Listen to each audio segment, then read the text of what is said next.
Welcome. Drink Less, Feel Fresh family. Tommy Cartwright here for this week's recording of the Feel Fresh Mondays podcast series. Tommy Cartwright here, founder of Drink Less, Feel Fresh. I am recording this podcast from the mid-north coast of New South Wales, a beautiful town called Port Macquarie. I'm sitting here with my delicious cup of green tea to kickstart the week. If you're watching this live, jump into the chat panel, say hello. If you're listening to this recording on YouTube, hello. If you're listening to this recording on Spotify whilst you're jogging or driving the car or doing whatever it is that consumes the majority of your day, welcome. Very excited to dive into this podcast episode, and it's probably going to be right up your alley because we are going to be diving into one of the most common questions that we get asked at Drink Less, Feel Fresh. For the hundreds of individuals that we've helped change their relationship with alcohol, one of the biggest and most common questions is this, and let me know or just nod along as you're listening if you kind of resonate. Question that we get is how to tackle social events sober. And that can come in many different ways, that question, like how to go sober, how to drink in moderation. Question might be, how do you feel confident if you're going to a work function and not drinking? How do you go to a social event with family and friends when you said you were going to be drinking, but you don't want to? The list goes on. At the end of the day, the biggest or most common theme is how do I socialize confidently without alcohol? How do I change from being someone who socialized a lot with a high alcohol intake? And not only how do I socialize sober, but how do I enjoy the event at the same time? And today we're going to be taking a little bit differently. This lights my soul on fire. We're diving straight into the strategy.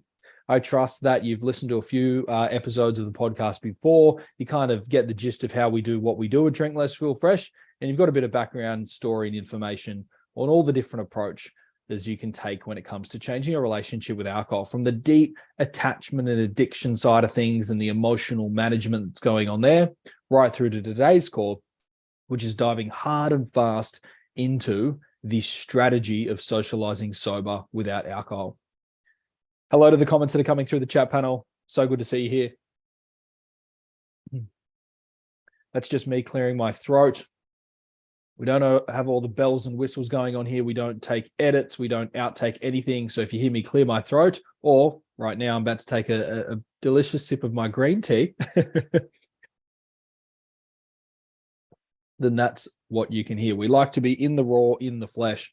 And for anybody listening to the recording on YouTube or on Spotify, you can show up. There's a bunch of members or listeners on this call right now, listening to the live recording. So you can show up to these calls. Just head to www.drinklessfeelfresh.com and we can actually rock out live. I might get to meet a couple of you on the next podcast. You can jump into the chat panel, say hello, like one of our members just has then to me. No matter where you are in the world, it'll be lovely to connect with you on more of a personal level. But in saying that, let's dive into it. How to socialize confidently sober. I have the top 7 strategies or top 7 steps to socializing confidently without alcohol. If you are on an alcohol reduction journey, if you would like to change your relationship with alcohol, whether it's drink in moderation or go sober for the rest of your life, whatever it is for you, if you just want to change your relationship with alcohol, generally to get back to drinking to a level that you either love and respect, or just a level that doesn't cause you negative consequences, which is the definition of moderation, then these are the top 7 steps I'm going to share with you. Now, I am taking a bit of a leap of faith here because in the time we have together, I'm going to share with you the 7 steps. And I know as a behavioral professional that sometimes it can take a while for each step to land. Some people might nail one step and then not be able to do the other. What I mean by that is there's a whole nother emotional side of alcohol reduction. There's a whole nother side of resistance that's holding you back. Peer pressure, influences, your desires, your needs, what your environment's like on the day. There's so many influencing factors that can lead you to want to pick up a drink in a social environment. But these 7 steps, for anybody that's ready just to have a crack and apply them, will ultimately dramatically increase your chances of success. And so the leap of faith I'm taking here this morning is I'm just going to share the steps with you. And if you want to write them down, you can. And if you like these steps and you want to find out more, you can email me at info@drinklessfeelfresh.com and ask me, and ask me for the live training recording that I'll send to you for free. I'll say it again. If you love these steps and you want to know more about socializing confidently without alcohol, then you can email me at info@drinklessfeelfresh.com. I'll personally receive that email and just ask me for the free live training on socializing sober without alcohol. Anything along the lines of that to my email address, and I'll know what you're talking about. And I'll get you a live recording of a training that we ran recently, which was very in-depth. All right. So I want everyone that's listening to imagine that they have a professional or a personal social event coming up, and you're experiencing that moment of like, you're not all in. Like, you don't just want to go and drink. You probably don't want to go and not drink. You don't know what to do. You might be feeling a little bit anxious or overwhelmed. You might even be on a detox journey, and you might be thinking, well, this doesn't really work for me because I'm on a detox, a 30-day detox at the moment, for example. And the people that I'm going to socialize with are big drinkers, and I'm generally a big drinker with them, or I generally consume alcohol with them. And if you're in that position, excuse me, I'm just going to clear my throat. Thank you for that. If you're in that position, and I'm just going to take you through the 7 steps. Step 1 is make the decision to drink or not drink. Now, it's really simple. You either decide to go there and drink, or you decide to go and you don't drink. Now, most people say, but I want to drink in moderation, Tom. I don't want to go sober the rest of my life. And I get that, and I appreciate that. But here's the thing. If you are new or you're still learning how to drink in moderation, going to an uncertain event where you don't feel ultimately really confident, and you're probably listening to this podcast, you're making it a lot harder for yourself trying to figure out how to do the drinking in moderation piece. And I do teach many, many people how to drink in moderation. It's just not the purpose of today's podcast episode. If you are new to changing your relationship with alcohol and you want to learn to either go sober the rest of your life or drink in moderation, long-term, this is the step for you. You either make the decision to drink and you go in and you enjoy the event, you don't feel guilt and pain and pressure on yourself, or you make the decision to not drink, okay? Step 1 of changing your relationship with alcohol is learning to become the person you need to be to say no to alcohol. It's very hard to do that after a couple of drinks, okay? So it's actually making your journey easier. We've trained so many people to do this, and all of them have said, it's not what they wanted to hear, but it did make the journey easier, just choosing not to drink. And as you'll know, we're not a traditional approach to it. Traditional and clinical approaches wouldn't even tell you that you're allowed to drink. If you're going to go and drink. Enjoy it. Just be the best version of you. Go and have fun. Do whatever you needed to do. Live guilt-free. But if you really want to change your relationship with alcohol, then make the decision to not drink. That's step 1. Until you've made that decision, you'll feel overwhelmed, anxious, and you'll constantly you'll just experience a heightened level of anxiety, either leading up to the event, during the event, and potentially even after if you drank more than you'd want anyway. So step 1 is make a clear decision. I am not drinking at this event. Big part of your alcohol reduction journey is learning when you do and when you don't drink. A lot of people try to approach it with like, I overconsume alcohol and I just want to learn how to drink in moderation now. No. That's step 3. Step 1 and 2 is, do I want to drink? Do I not want to drink? So that's step 1. You make the decision not to drink. Making the decision will provide you with clarity and confidence in the moment.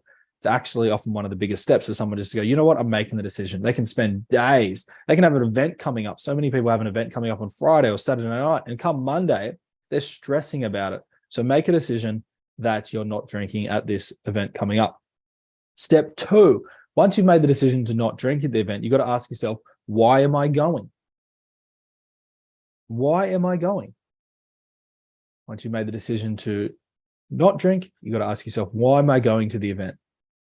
And if you don't know why you're going to the event, one of 2 things will happen. You'll feel overwhelmed, anxious, or just down about going, or you'll just end up drinking at the event. Okay?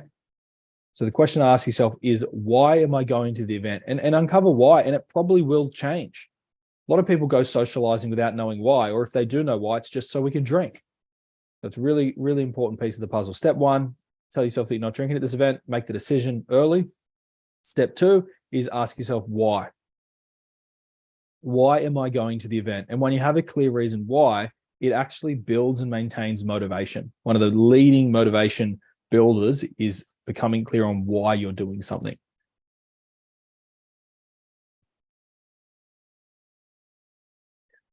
Step 3, once you've made the decision not to drink, once you've clarified why you're going, for example, if it's a professional situation, you might say, you know what, I'm going there not to drink this time. I'm going there to meet other business people, or I'm going there to make a good impression for my boss, or I'm going there to make a good impression for my employees, or I'm going there to meet some of my colleagues that I haven't really met on a more personal level.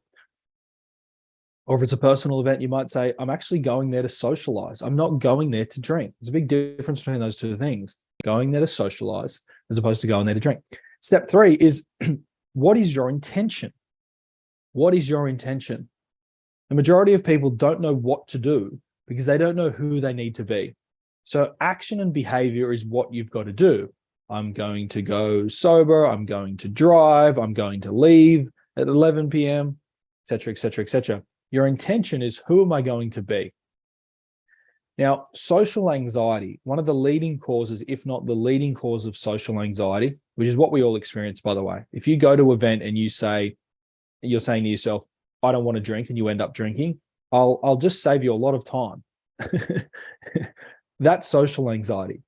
You are feeling anxious/stressed in a social environment to the extent you're going to do something you know you feel guilty for later. Pretty clear, right? I'll say it again. If you go to a social event and you feel anxious or stressed or uncomfortable enough that you pick up a drink, even though you previously said you weren't going to drink, you're about to run a behavior and do something that you'll feel guilty for. That comes down to a form of social anxiety. There's nothing else to look at here. Team, there is no, viewers, listeners, there's nothing else to look at here. That is a form of social anxiety. Some people want to tell you, well, it's the chemical imbalance, and it's the addiction, and it's the drive, and the want for the dopamine hit, and you want to feel happy, and you want to feel connected, and maybe it was some past childhood stuff, and maybe it's genetic, maybe it runs in the family. That's all relevant, but what's ultimately relevant today is understanding that is a form of social anxiety. Okay, that is a form of social anxiety. So one of the fastest ways to reduce social anxiety is to know who you want to be. So what is your intention? So I'll say it again really clearly. I want to make this call really clear because it is so strategy based, which means straight down the line. This is some things that you can do. Step 1, you make the decision to drink. Step 2, you clarify why you're going. And if you don't have a good reason why you're going, you probably shouldn't go. So why am I going? Step 3 is, what is your intention? Which is, who am I going to be? Who do I want to be at this event? This will dramatically reduce anxiety. This will dramatically reduce stress, and it'll increase your ability to feel certain, confident, and calm going to the event because you know who you're going to be. Little side note of bonus here on the podcast. Most people consume alcohol so they don't have to take responsibility for who they want to be. Give you an example. Most people consume alcohol and then they become really fun and bubbly and confident. Other people consume alcohol and they become really pessimistic and resentful and grudgy towards other people. So just 2 examples there. A lot of people consume alcohol because they just don't want to take responsibility for who they need to be in the moment. And then therefore that it wasn't them that was being that, it was the alcohol. We've all done it before. We've all had a big night out and we've done some silly things and been like, oh, that wasn't me, that was the alcohol. Or we've done some great things and confident looking things and gotten up on a dance table and started dancing. People thought, wow, you're so out there. I didn't know you were so out there. We said, oh, that's not normally me. So this is the importance of understanding, what is your intention? Who do you want to be going to the event? I'll give you some examples for those of you that are new to the word intention. Intention isn't what you do. Intention is who you are being. So an intention could be, I'm going to be calm, open, and honest with myself at this event. Or I'm going to be eager, curious, and helpful towards other people. Okay, who are you going to be? Who are you going to be? I'm just going to have a sip of my delicious green tea, if that's okay for those of you that are listening. So step 1, make the decision to drink. Step 2 is clarify why you're going. If you don't have a reason why you're going, you probably shouldn't be going to the event. Never go to an event because you don't know why you're going and then overconsume alcohol and end up feeling guilty for it. It's one of the, I'm sorry, I'm not here to judge. It's one of the stupidest things that everyday Australians do. They don't even know why they go to an event. They probably don't even really want to be going there, and they end up drinking, giving themselves a really hard time. Step 3 is, what is your intention? Which is, who do you want to be when you go into the event? Step 4, know your drink of choice. Know your drink of choice. A lot of everyday individuals, it's an unconscious thing. They know what their alcoholic beverage of choice is. And because they know what their alcoholic beverage of choice is, they feel certain. They feel certain and safe and comfortable. They can go to the bar and say, hey, can I get a Guinness? Hey, can I get a Scotch on the rocks? Hey, can I get a Belvedere? Hey, can I get a vodka? Hey, can I get a Carlton or a VB? When we know the drink it is that we're going to consume, it actually provides us with safety and comfort and certainty. And so step 4 today is know your non-alcoholic beverage. I know so many people that go to events, they don't want to drink alcohol, but they also don't know what else they want to drink. And that also provides stress, anxiety in the body, especially socially. It really doesn't help when we feel like we're being put on the spot, when we're standing in a circle with 5 to 7 people and everybody has a glass of champagne or beer in their hands. And the waiter walks past and says, hey, what can I get you? Or what would you like? And all we're looking at is alcoholic beverages. And we're sitting there going, oh, and the brain's trying to compute. It's going, well, you've never not ordered alcohol. And you're trying to think on the spot, what do I want? That actually drives huge levels of uncertainty and anxiety in the moment. And it is one of the biggest reasons why people just say, I'll just have a beer. I'll just have a champagne. I'll have what everyone else is having. It's such an unfortunate thing. So step 4 is know your drink. What is it? What are you going to be drinking? Make the decision early. Is it a Diet Coke? Is it a lemonade? Is it a lemon lime bitters? Is it orange juice and sparkling water? Is it just sparkling water with fresh lime? My little bonus tip for you here is don't settle for tap water. Tap water feels as boring to us as it looks.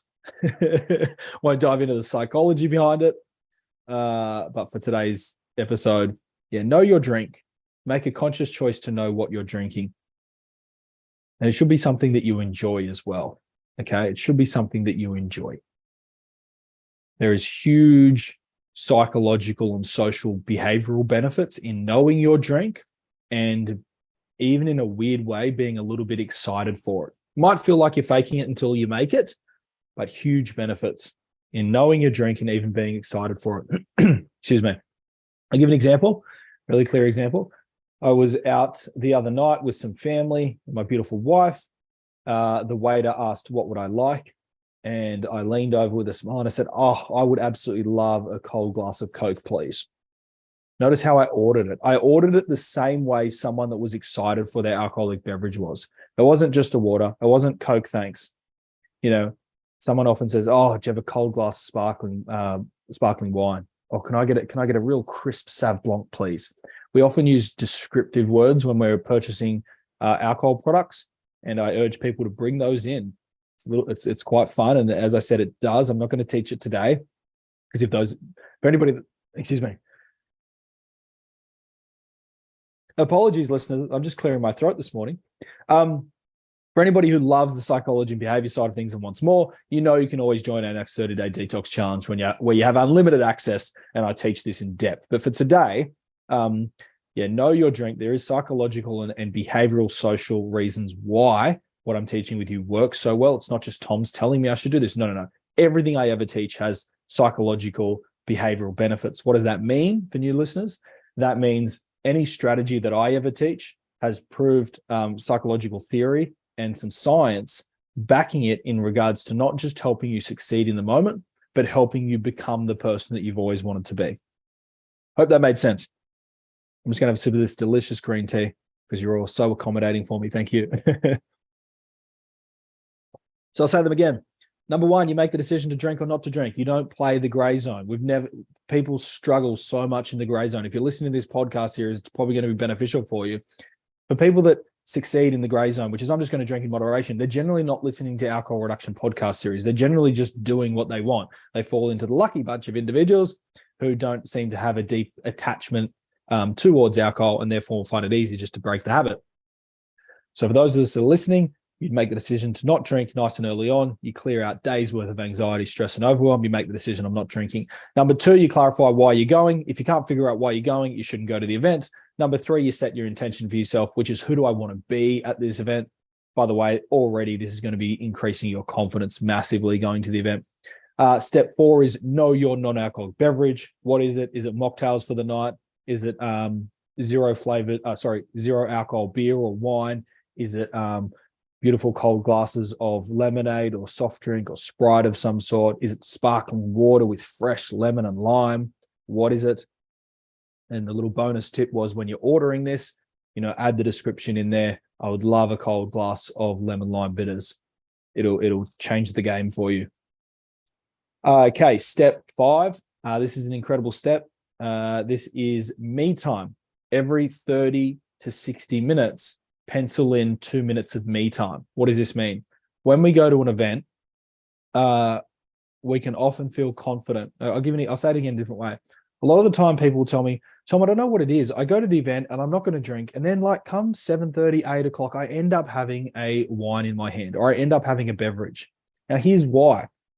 Because you went to the event confident. You went to the event with your decisions in mind. You went to the event feeling the way that you wanted to feel. What's happened is you've been influenced at a higher level by your social environment. Okay. And your environment does contribute over 55 to 60% of the influence on you. Okay. So over 50% of the influence that's driving you to make decisions in the moment is based off your environment. So what's happened is over a period of time, because you've been socializing, your environment has started to influence your thoughts and influence your feelings and influence your behavior. Okay. And so what happens is you move away from what you want from yourself and you start being drawn into what the tribe and what the environment wants from you. Isn't that interesting?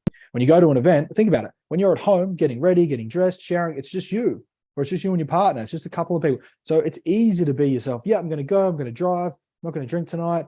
And it's you. When you insert yourself into a social group, it only takes about, excuse me, for some of us, it's 5 to 10 minutes that experience social anxiety. And for some of us that feel really confident in social situations, it can be about 30 minutes before our individual wants, desires, and needs start being impacted by the environment. And this is the number one reason why people say, oh, I went to the event and I was crushing it. And then, I just ended up having a drink and then I didn't stop. So step number 5 is me time.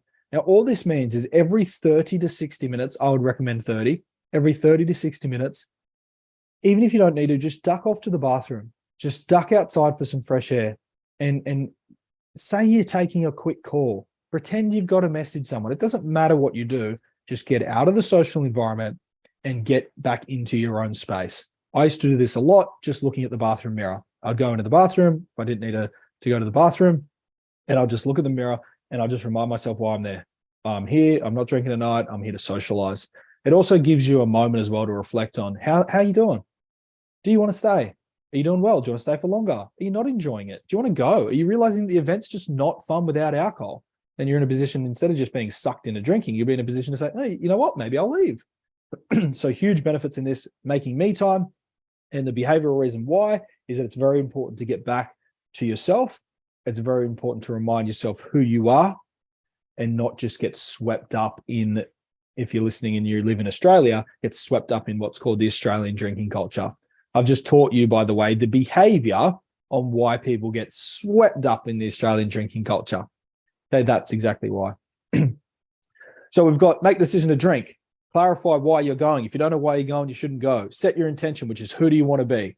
Number 4, know your non-alcoholic beverage and drink before you go and stick to that for the night. Number 5, me time every 30 to 60 minutes. Just make 60 seconds for yourself. Just duck off. Just quick walk outside, look up the stars if it's a nighttime event. If not, it's a nice day. Just walk outside, get some fresh air and get some sun. And last way to do that is just head off to the bathrooms. Even just 1 to 2 minutes by yourself is often enough just to regroup, reground yourself. I've used this personally for years and I still use it in very high pressure environments where I'm not feeling the way that I want to feel. I don't really want to be there, but I feel like I should be there for, any personal reason. We all experience that. All right, got a couple more to get through before we wrap up. I trust you're absolutely loving these steps. They are a game changer. I will not, I can't say this lightly. These will change your life. These will absolutely change your life. And when they do, please feel free to give me a call, shoot me an email, shout me a coffee. I'd love to hear about how they've changed your life. Simple strategies, when actioned, create great results. All right. So number 6, very important, have an exit plan. Number 6, very important, have an exit plan.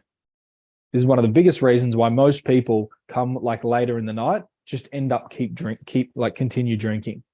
The majority of the time, what we found, thanks for the comments coming through, team. Lovely to hear that you're loving this. The majority of time, how interesting is this?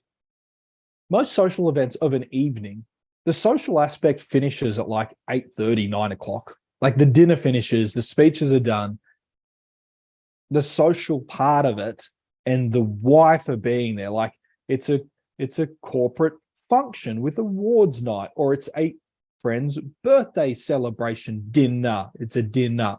More often than not, and I'm going to kind of play with here, more often than not, it's just ridiculous that the social aspect finishes.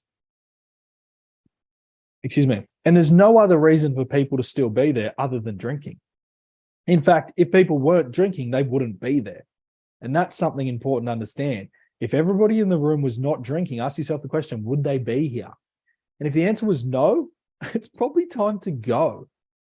But if you ask yourself the question, if everyone wasn't drinking at the dinner, would they be there? The answer would probably be like, yeah, we've got to be there for the awards night. Or what if we didn't have alcohol at the birthday dinner? Well, we'd still be there because it's a birthday dinner. But after 9 o'clock to 12 o'clock, would everybody be here if there's no alcohol? 99% of people put their hand up and say, no. Okay. I think it's a fascinating observation.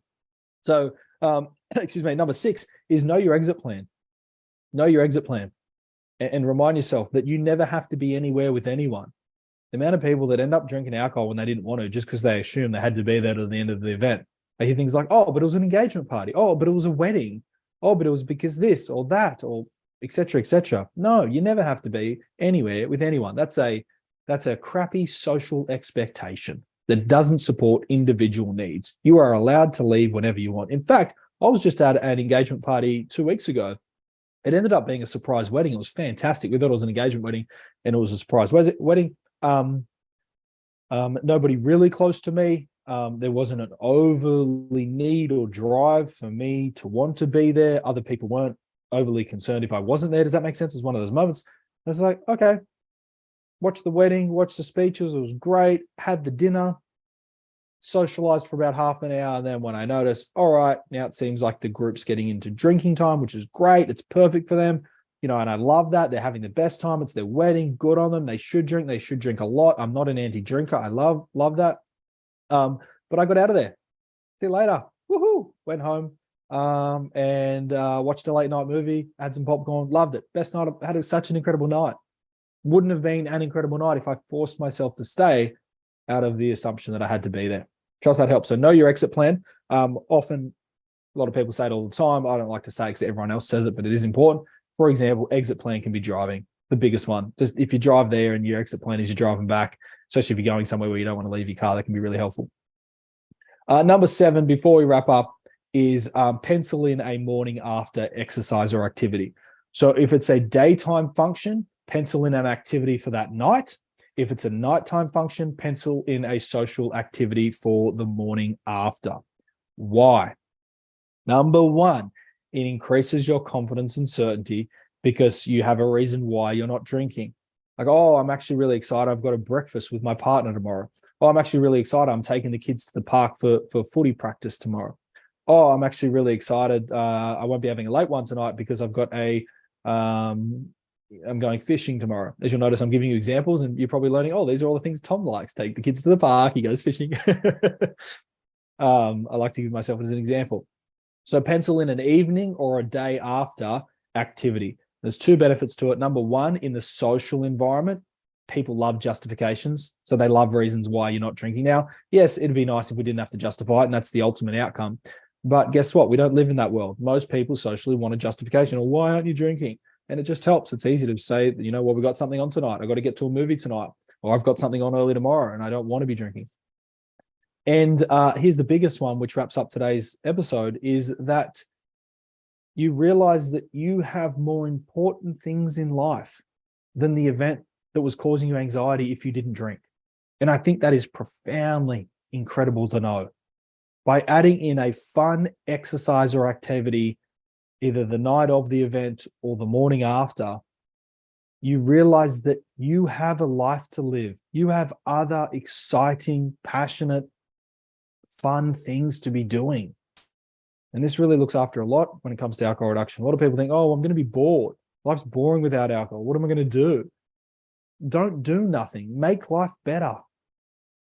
And where we end up getting to, which is the ultimate outcome for all of our Drink Less, Feel Fresh members at Drink Less, Feel Fresh, is for people to get to a point where they realize I'm just too busy to be consuming alcohol or worried about over consuming alcohol. I have another fun, exciting, adventurous life to live. I don't have time for it. I'll read them out one more time in a really clear way for those of you that like to take notes when you're listening to this. Number one, you make the decision to not drink early. Number two, you clarify why you're going. If you don't know why you're going, you probably shouldn't be going. Number three, you set your intention. You clarify who you want to be. Number four, you know your non-alcoholic beverage of choice in advance. Number five, you pencil in me time every 30 to 60 minutes, duck off outside, go make a phone call to another friend. It doesn't matter what you do, go into the bathroom for a minute, look in the mirror.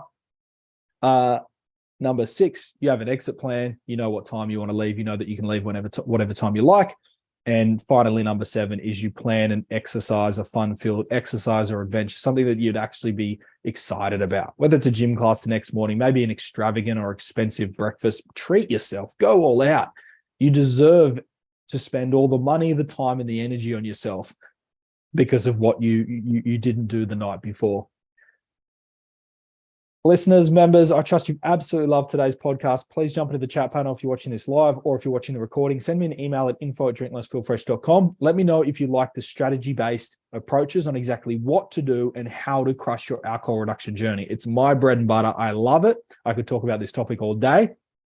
I trust you absolutely loved this call, let alone the accountability and the kick up the bum that we all need at least once every week. And again, for those of you that are watching this YouTube series, or if you're listening to this on Spotify, you can show up to the live to these calls. If you want to kickstart every Monday morning, every week, feeling fresh AF, every Monday, 8 a.m. Australian Eastern Standard Time, we rock out here live. This podcast is recorded live. I was going to say in studio, not in studio, at my home. I'd love to get to know you on more of an intimate and personal level. Here's a drinking lesson, feeling fresh. See you next week or on the next episode. Big love. Bye for now.